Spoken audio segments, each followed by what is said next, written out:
Mythology as a method of comprehending the mathematical model of reality's creation. Can we relate all the gods, programs, and their algorithms to the proto-foundations? If not, why not?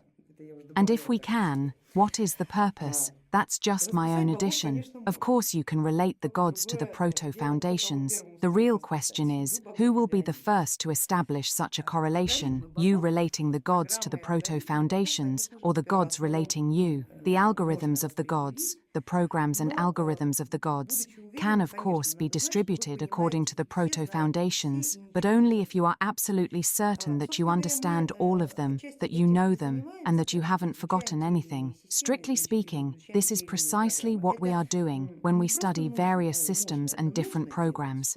It's not just something that can be done, it's something that must be done in order to understand which algorithms each pantheon has introduced to the proto-foundations, and to gain the right to use them. In order to achieve this, you must first understand, become conscious of, and be able to identify them. In other words, you need to recognize them not only by their presence, by their essence, by their existence within the system, but also by the effects through which they manifest themselves. After all, algorithms for achieving results from the proto-foundation, good often shift into the proto-foundation evil because they fail to produce a universal effect within that environment. Accordingly, the gods who are the authors of those algorithms, or rather their names, are also written into that same proto-foundation. And this inevitably influences the reprogramming of reality, which then begins to take new shape. And we must observe this, but also understand and remember that nothing ever happens without a cause. The algorithms of certain gods are written into the proto-foundation tradition, while the algorithms of others become the algorithms of the proto-foundations, freedom, good, or evil. This naturally leaves its imprint on both worldview and world building. And we must see this not merely as a specific, isolated effect.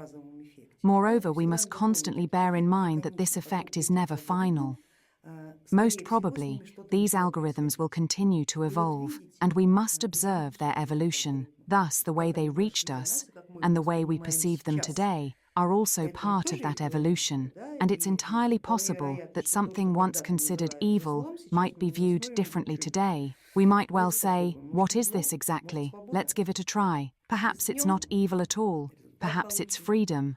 Let's take the risk, see what happens, and then evaluate it based on the result. This is in essence a profound research process involving the distribution and analysis of algorithms, as well as the tracking of their effects. It is a process that never ceases. This is precisely why it's impossible to study just one pantheon, conclude that you understand everything completely, and then stop exploring anything else.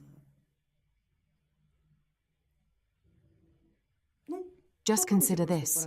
In the 19th and 20th centuries, those who had the opportunity to receive a proper classical education, typically the aristocracy and intelligentsia, followed a standard model. This was founded on the study of Latin and Greek, and accordingly, Roman and Greek culture. So it's no coincidence that people say our culture today is rooted in classical antiquity. We are a continuation of that culture, not Christian or Byzantine, thank the gods. Because those raised within Byzantine culture, as a rule, have no connection to the creators of reality.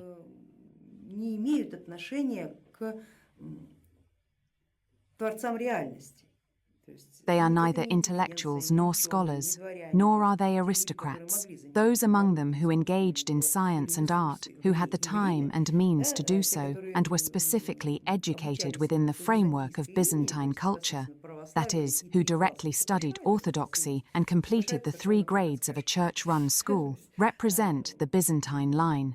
And with very few exceptions, these individuals did not engage in creation. The Byzantines had a different purpose. Therefore, everything we have now, everything we refer to as modern science, everything we call contemporary culture, has its roots in antiquity. And we must simply remember this. As far as I know, this practice never disappeared from traditional English schools until the 1960s. Just look at today's politicians. British politicians in particular are the last generation to have received such an education. They only began studying their chosen profession and specialization when they entered university. They did not receive a broad, multicultural education during their childhood. Their platform, their foundation, their base was Latin and Greek, and thus Roman and Greek culture.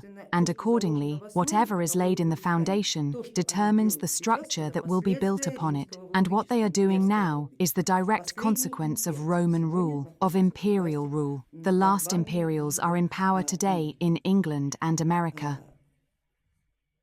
In Russia, they are no longer present because the culture and program of antiquity in our country came to an end with the revolution. In a sense, we ended this mess 60 years earlier. True, we have a slightly different platform now, a kind of eclectic mix, but at least, on this basis, we might be able to build something different, something other than endless imperial ambitions. And in that culture, no other ambitions exist. They simply don't. The ambitions follow the platform, and there's nothing you can do about it. And so, returning to the suggestion to reflect, let's take a moment to think.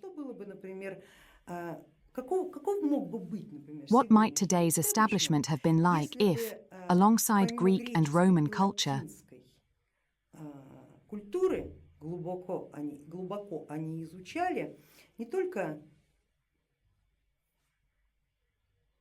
they had also studied not only the adventures of Odysseus and the Trojan War, the works of the great Greek authors, and the deeds of the Roman emperors, but also Slavic,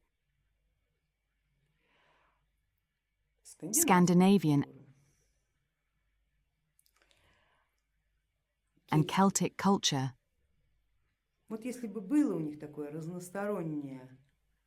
What if they had received such a diverse education, learning not only Greek and Latin, but Sanskrit too?